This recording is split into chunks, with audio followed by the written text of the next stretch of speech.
나는 앞서 보냄을 받은 자입니다. 하나님께서 요셉을 많은 생명을 살리기 위하여 애굽에 먼저 앞서 보내셨습니다. 그것에 대해서 말씀을 여러 번 전했고, 오늘은 그렇게 앞서 보냄 받은 자라는 말씀 속에서 우리에게 적용해야 되는 부분이 무엇인가, 앞서 보냄 받은 자의 적용편이다, 그렇게 이해하시면 됩니다. 결론적으로 먼저 말씀을 드린다면 요셉만 앞서 보냄 받은 자가 아니라 우리 모두도 다 앞서 보냄을 받은 자이다. 사실은 그것이 결론이 될 것입니다.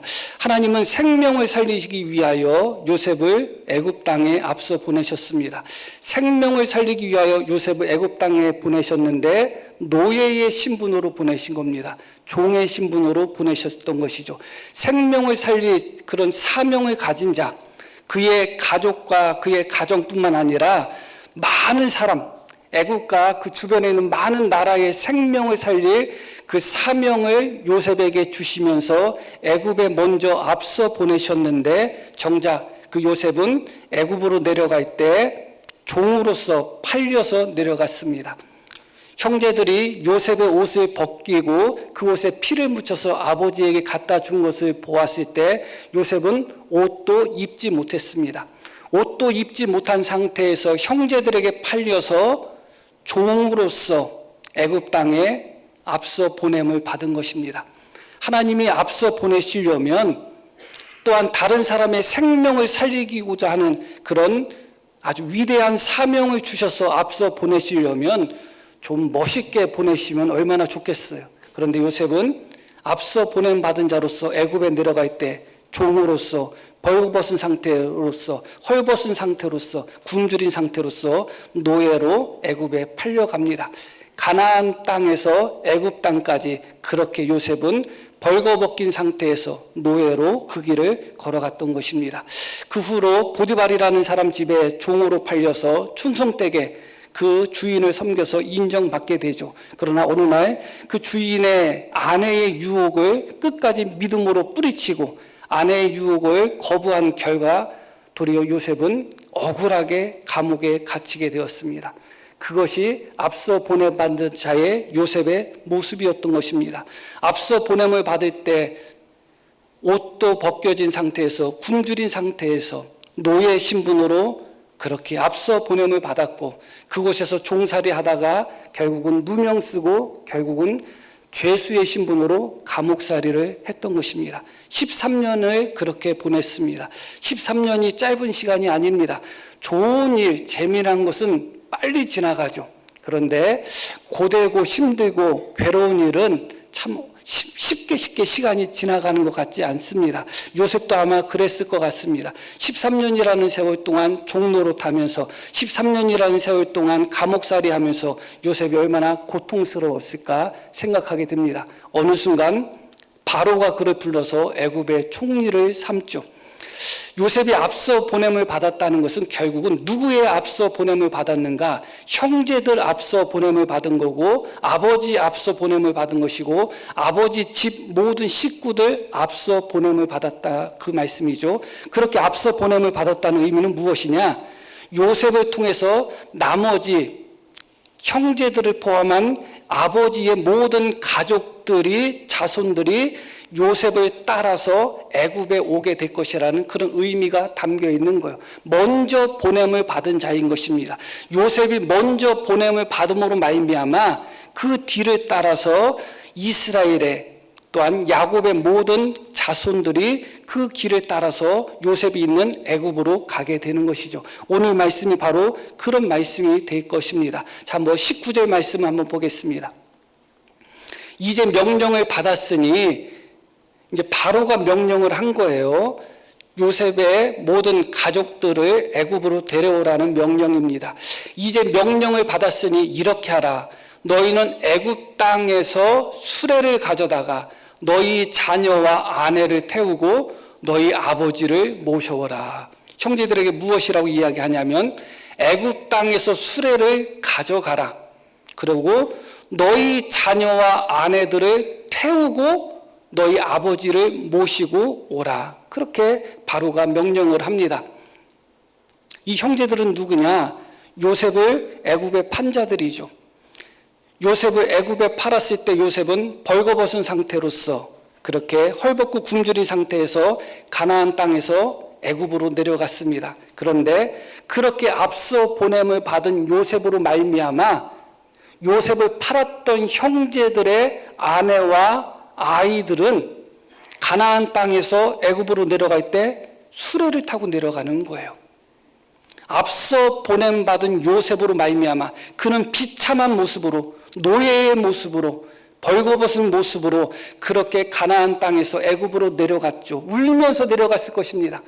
고통스러워하고 억울해하는 마음으로 내려갔을 것입니다. 그러나 그 앞서 보냄을 받은 요셉으로 말미암아 요셉을 애굽으로 팔았던 형제들의 모든 아내들과 자녀들은 수레를 타고 그렇게 애굽 땅에 내려가게 된 것입니다. 다시 그 말씀 보겠습니다. 이제 명령을 받았으니 이렇게 하라. 너희는 애굽 땅에서 수레를 가져다가 너희 자녀와 아내를 태우고 너희 아버지를 모셔오라. 이렇게 말씀이 나옵니다. 여기서 애굽 땅에서 수레를 가져가라는 것은 결국은 왕실 수레를 의미하는 것이고, 왕실 수레가 아니라 할지라도 그때 당시에 가나안 땅에는 수레가 없었습니다. 지금과 같은 그런 시대가 아니라는 것을 기억하셔야 돼요. 수레는 정말 귀한 물건입니다. 무엇을 원으로 만들어서 그것이 굴러가도록 만든다는 것이 쉬운 이야기가 아니거든요. 그렇기 때문에 애굽 땅에서 수레를 가지고 가라는 말씀은 마치 요셉의, 지금으로 이야기하면 요셉의 가족들, 요셉의 아버지와 형제들을 데리고 오기 위해서 전용기를 보냈다. 그 정도로 이해하시면 됩니다. 엄청난 겁니다, 사실은. 요셉으로 말미암아 그의 가족들, 요셉을 팔았던 그의 가족들, 요셉이 벌거벗은 상태로 애굽에 갈 수밖에 없게 만들었던 그의 가족들은 수레를 타고 그 가나안 땅에서 애굽으로 그렇게 내려가는 것이죠. 21절 말씀을 보겠습니다. 이스라엘의 아들들이 그대로 할세 요셉이 바로의 명령대로 그들에게 수레를 주고, 형제들에게 수레를 주고, 그들이 누구예요? 요셉을 죽이려고 하다가 요셉을 팔아먹은 형들이죠. 그들에게 수레를 주고 그들에게 길 양식을 주며 또 그들에게 다 각기 옷 한 벌씩을 주되 베냐민에게는 은 300과 옷 5벌을 주었다. 형제들은 겨우 은 20냥으로서 요셉을 애굽에 팔았습니다. 반복되는 말씀이지만 요셉은 애굽에 팔려갈 때 그렇게 벌거벗긴 상태로, 헐벗은 상태로, 그렇게 굶주린 상태로 노예 신분으로 애굽에 팔려갔습니다. 그런데 그의 자녀들과 그의 아내들뿐만 아니라 요셉을 그렇게 팔았던, 요셉을 죽이려고 하다 팔았던 그 형제들에게 요셉이 무엇을 주느냐? 각기 옷 한 벌을 주는 겁니다. 요셉은 벌거벗긴 상태에서 그 길을 걸어갔지만 형제들에게는 새 옷, 좋은 옷, 그 옷을 요셉이 다 주는 것입니다. 그리고 그들에게 또 무엇을 주었다고 나와요? 길 양식을 주었다는 겁니다. 올 때야 아이들이 많으니까 수레를 타고 오지 못했겠죠. 그러나 형제들이 애굽 땅에서 가나안 땅으로 돌아가는 길에는 수레를 타면서 갔을 것입니다. 그리고 요셉이 주었던 길 양식을 먹으면서 아주 배불리 먹으면서 갔을 것입니다. 요셉이 주었던 옷을 입고 따뜻하게 그 길을 걸어갔을 것입니다. 그것이 바로 앞서 보냄받은 사람의 열매인 것입니다. 요셉은 앞서 보냄을 받을 때 너무너무 비참한 상태로 앞서 보냄을 받았습니다. 그러나 그렇게 요셉을 팔았던 형제들조차도 앞서 보냄을 받은 요셉으로 말미암아 그들은 애굽 땅에서 가나안 땅으로 갈 때뿐만 아니라 가나안 땅에서 애굽으로 오는 그 길 속에서 아름다운 옷을 입었을 뿐만 아니라 풍족한 길 양식을 먹으면서 전혀 부족함이 없는 상태로 그렇게 가나안 땅에서 애굽으로 가는 것이죠. 그 길을 요셉이 먼저 걸어갔기 때문에 그렇습니다. 요셉이 그 길을 걸어갈 때 노예 신분으로 걸어갔지만 먼저 갔던 요셉의 뒤를 쫓아가는 그 형제들과 그의 자손들은 그 길을 수레 타고 배불리 양식을 먹으며 그 길을 걸어간 것입니다. 그 앞에 있던 모든 것을 앞서 보냄을 받은 요셉이 기꺼이 선발대로서 어떻게 보면 개척자로서 그 길을 닦아 놓았다고 볼 수가 있는 것이죠. 요셉은 애굽에서 노예 생활을 했고 죄수 생활, 종살이 할 뿐만 아니라 감옥살이를 했다고 제가 말씀을 드렸습니다. 다 아시는 말씀이죠. 그런데 정작 요셉의 가족들, 요셉을 애굽에 팔았던 형제들 뿐만 아니라 모든 가나안 땅에 있던 가족들은 애굽 땅에서 어떻게 살게 될 것인가? 18절 말씀부터 한번 보겠습니다. 너희 아버지와 너희 가족을 이끌고 내게로 오라. 바로가 직접 명령하는 거예요. 내가 너희에게 요셉의 형제들과 요셉의 아버지와 요셉의 모든 가족들에게 내가 너희에게 애굽의 좋은 땅을 주겠다. 애굽에서 가장 좋은 땅을 주겠다는 겁니다. 요셉은 애굽에서 13년 동안 종살이하고 죄인으로서 감옥살이를 했는데 그렇게 앞서 보냄을 받은 요셉의 뒤를 따라서 애굽 땅에 들어올 요셉의 모든 형제들과 가족들은 어디서 살게 되느냐? 애굽 땅에서 가장 좋은 땅에서 살게 될 것이라는 겁니다. 하나님이 제대로 앞서 보내셨습니다. 잘못 선택하지 않으셨습니다. 잘못 선택하셔서 잘못 앞서 보내셨다면 따라가는 사람들이 아주 막말 안 하겠습니다. 하고 싶은데 꾹 참고 그랬을 텐데 요셉으로 말미암아 본인은 비록 그 길을 눈물 흘리면서 벌거벗은 상태에서 그 길을 갔지만 애굽에서 본인은 죄수로서 종으로서 눈물 흘리면서 그 험한 곳에서 살았지만 그렇게 앞서 보냄을 받은 요셉의 뒤를 따라가는 그 가족들은 애굽에서 가장 좋은 땅에 살게 되었다는 것이죠. 이어지는 말씀도 계속 한번 볼게요. 애굽의 좋은 땅을 주리니 너희가 나라의 기름진 것을 먹을 것이다. 고기를 먹을 거라는 겁니다. 기름진 것. 요셉이 종살이하고 감옥살이 할 때는 무엇을 먹었을까요? 그런데 정작 그렇게 앞서 보냄을 받은 요셉의 뒤를 따라갔던 그 모든 가족들은 애굽에서 가장 좋은 땅에 살면서 애굽에서 가장 기름진 음식을 먹는 그런 삶을 살게 되었던 것이죠. 20절 말씀도 봅니다. 또 너희의 기구를 아끼지 말라. 이 기구는 살림살이라는 겁니다. 가나안 땅에서 사용하는 너희 기구를 아끼지 말라는 것이 무엇이에요? 가지고 오지 말라는 거예요. 너희가 쓰던 가나안 땅에서 쓰던 물건 같은 거 그거 챙기다 보면 시간도 많이 걸리고 가지고 오지 말라. 왜냐하면 너희 기구를 아끼지 말라. 왜냐하면 온 애굽 땅에 좋은 것들이 너희 것이다. 그것입니다. 내가 타는 차가 소형차 한 10년 이상 된 그런 차를 타고 있어요. 그런 차를 타신 분이 혹시 계신다면 비하하는 것이 아니니까 오해하지 마시기를 바랍니다. 그런데 비싼 차 이름이 생각이 안 나네. 여하튼 좋은 차가 있다고 생각해봐요. 그런 차 그냥 벤츠라고 할게요. 벤츠가 있으니까 그 차 끌고 오지 마. 그 이야기예요.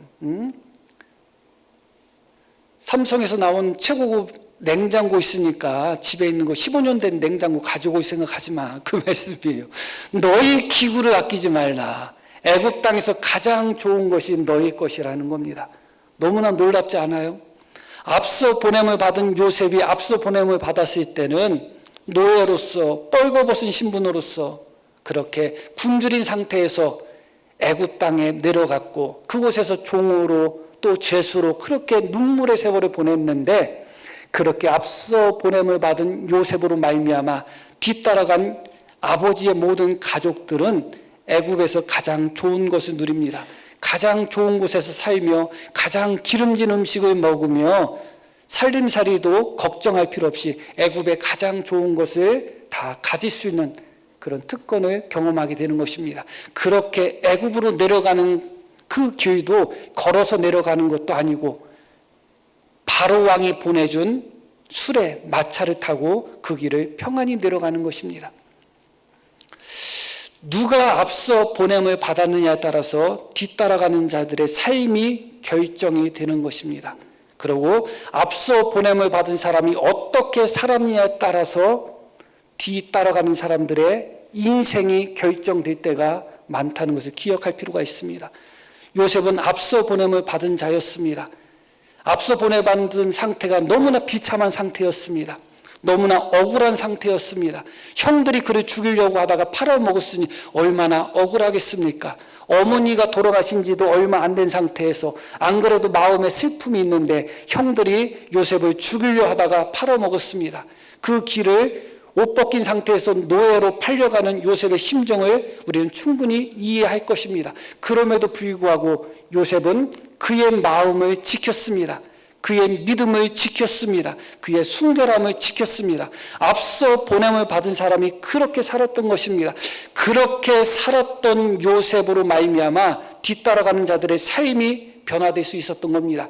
요셉이 앞서 보냄을 받았을 때 억울해하면서 형들을 향하여 분노하고 증오하면서 그 세월을 보냈다면 어찌 이런 결과가 있겠어요? 하나님을 원망하고 형제들을 원망하고 인생을 원망하고 세상을 원망하고 나는 왜 이렇게 재수가 없어서 이런 일이 당했느냐, 그러면서 앞서 보냄을 받은 자로서의 사명을 망각하고 그렇게 살았다면 그 뒤를 따라가는 사람들도 똑같은 삶을 살았을 수밖에 없을 것입니다. 그러나 요셉은 비록 비참한 상태로 앞서 보냄을 받았고 이해할 수 없는 상태로 앞서 보냄을 받았고 도저히 용납하기 어려울 정도로 억울한 상태로 앞서 보냄을 받았음에도 불구하고 요셉은 믿음을 지켜야 되는 순간에 지켰습니다.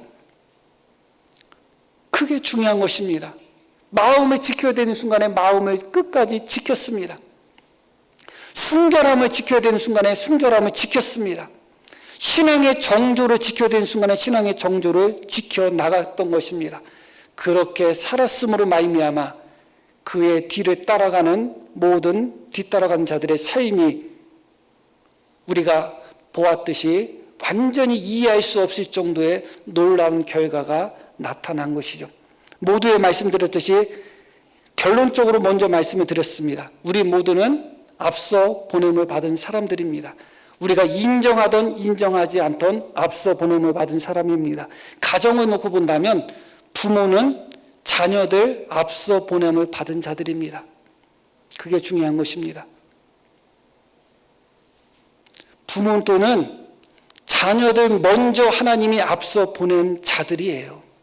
그렇게 앞서 보냄을 받은 부모가 어떻게 살았느냐에 따라서 그의 자녀들의 삶이 결정되는 것입니다.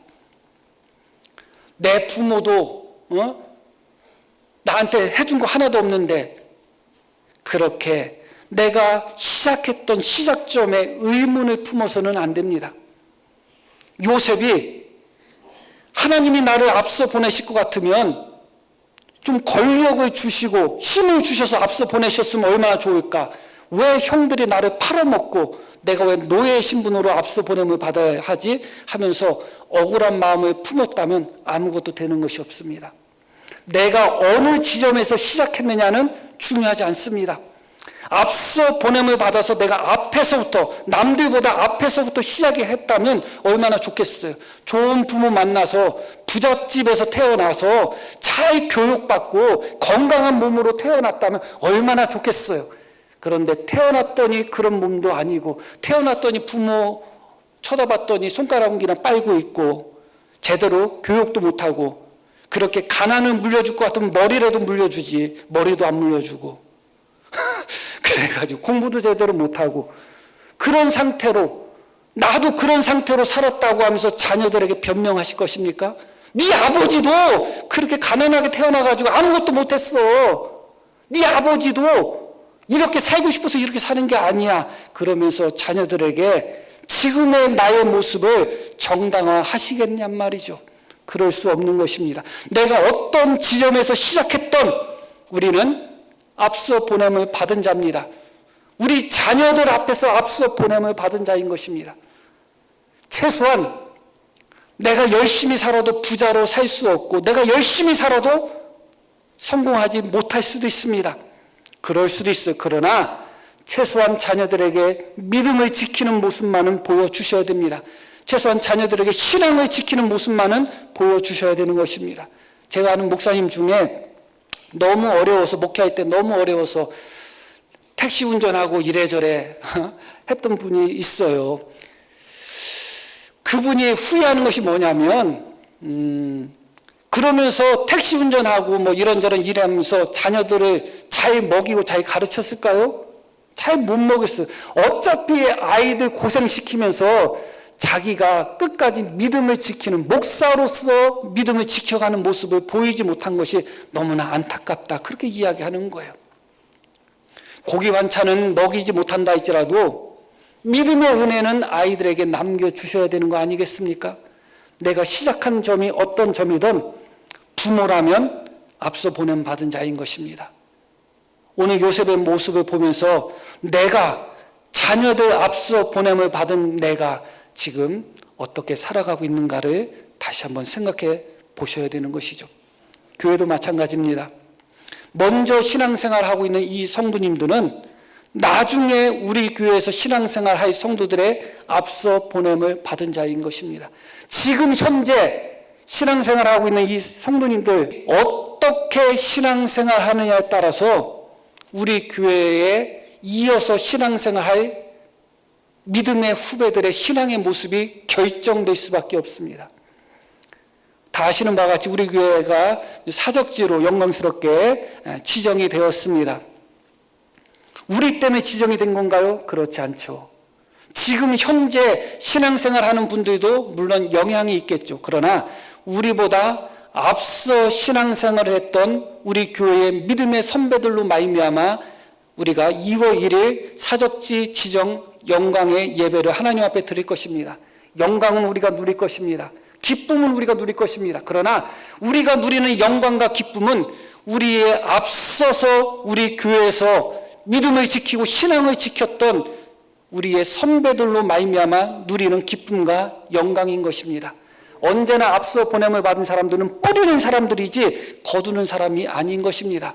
앞서 보냄받은 자로서 뿌릴 때 우리 뒤에 오는 자들이 그것을 거두어 드리는 것이죠.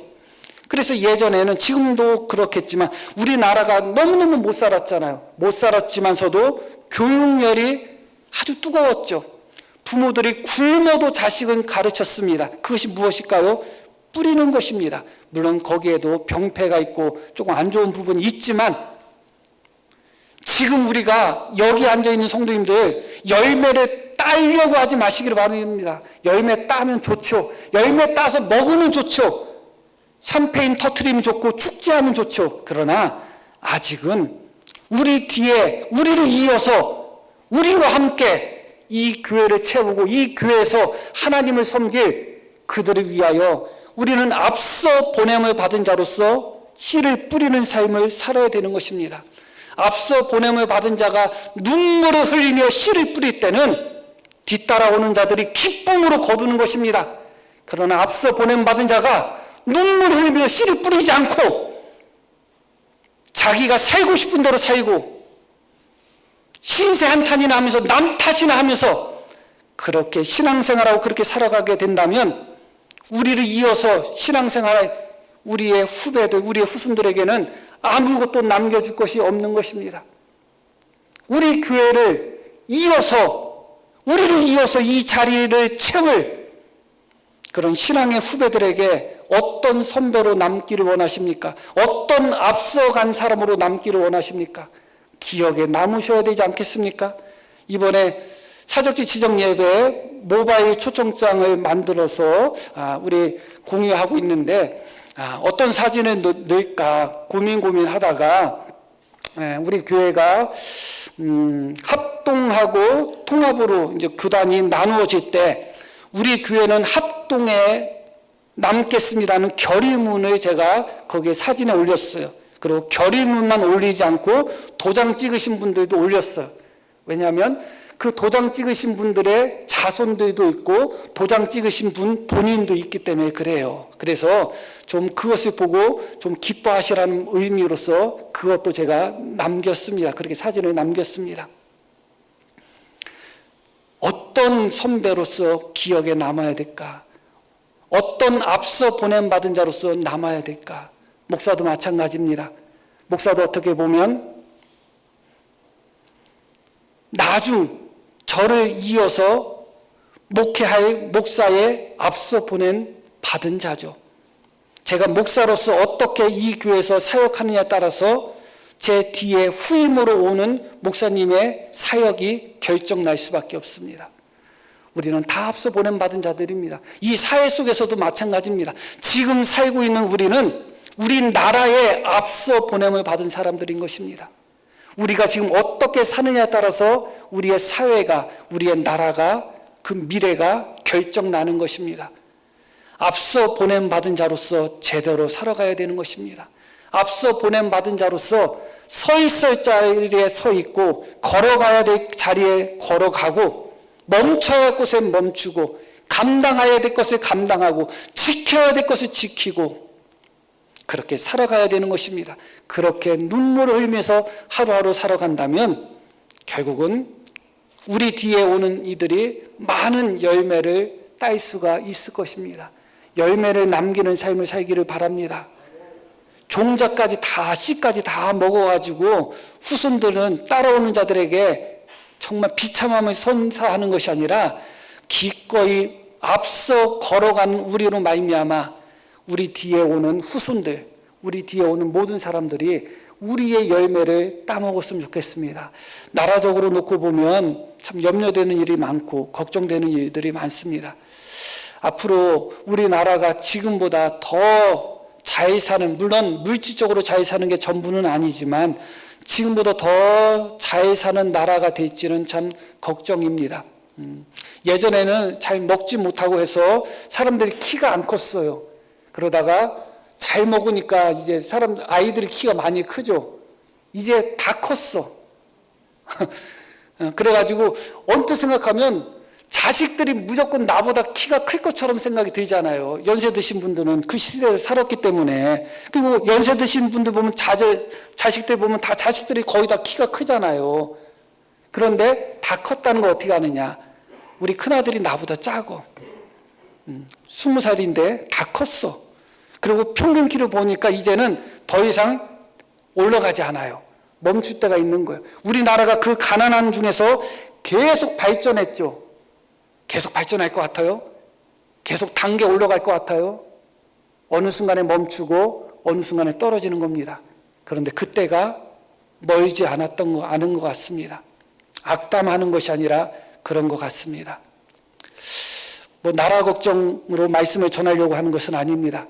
우리 모두가 어느 곳에 있든지, 직장에 있든지, 가정에 있든지, 교회 생활을 하든지, 아니면 사회 생활을 하든지, 어느 곳에 있든지 우리 모두는 다 앞서 보냄받은 자라는 것을 자각하시라는 겁니다.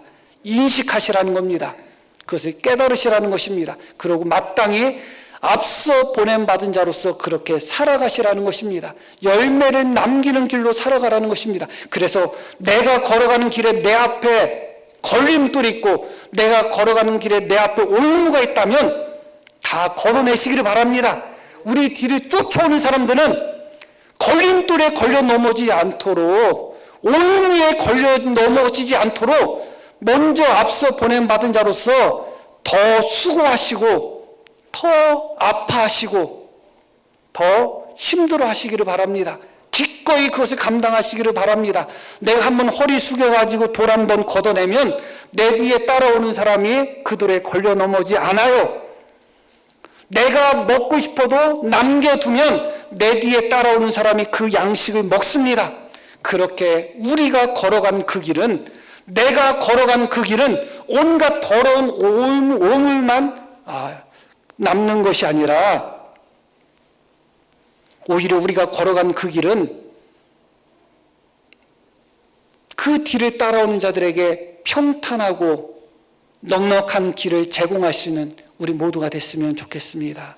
결론적으로 말씀을 전합니다. 많은 사람들이 내 상태에 의문을 품고 내 상태에 억울함을 품으면서 내가 앞서 보냄을 받은 자라는 것을 인정하지 않는 거예요. 말씀을 드렸듯이 내가 태어나고 내가 살았던 환경들을 생각해 볼 때 나는 다른 사람들보다 너무 부족하게 시작하는 것 같아요. 나는 다른 사람들보다 너무 가난하게 시작하는 것 같고 너무 배우지 못한 상태에서 시작하는 것 같고 그러다 보니까 본인이 앞서 보냄을 받은 자라는 생각을 하지 않아요. 그러고 그렇게 살다가 앞서 보냄 받은 자로서의 열매를 남기는 것이 아니라 후세들에게 또 다른 짐을 남기고 떠나는 사람들이 많아요. 요셉을 기억하시기를 바랍니다. 요셉이 앞서 보냄 받았던 상태를 기억하시기를 바랍니다. 종의 상태로, 벌거벗긴 상태로, 헐벗은 상태로 그렇게 앞서 보냄을 받았지만 요셉은 그 멍에를 가족들에게, 자손들에게 넘기지 않았습니다. 우리가 어떤 자리에서 시작했던 그 자리가 남들보다 한참 뒤에서 시작했다 할지라도 나는 앞서 보냄을 받은 사람인 것입니다. 내가 앞서 보냄 받은 사람으로서 어떻게 하나님을 섬기고 어떻게 내 삶을 사느냐에 따라서 내 뒤에 있는 우리의 가족들, 우리의 자손들, 우리 교회에 장차 함께 신앙생활 사랑하는 믿음의 동역자들, 모든 사람들, 그들의 삶의 열매가 변화될 수밖에 없다는 것 다시 한번 기억하며, 하나님, 내가 앞서 보냄받은 사람입니다. 앞서 보냄받은 자로서 내 뒤에 따라오는 자들에게 열매를, 정말 달콤한 열매를 남길 수 있는 그런 삶을 살게 도와주십시오. 그런 기도 제목이 우리 모두에게 있기를 다시 한번 소망합니다. 자, 우리 들으신 말씀 기억하며 함께 기도하시겠습니다.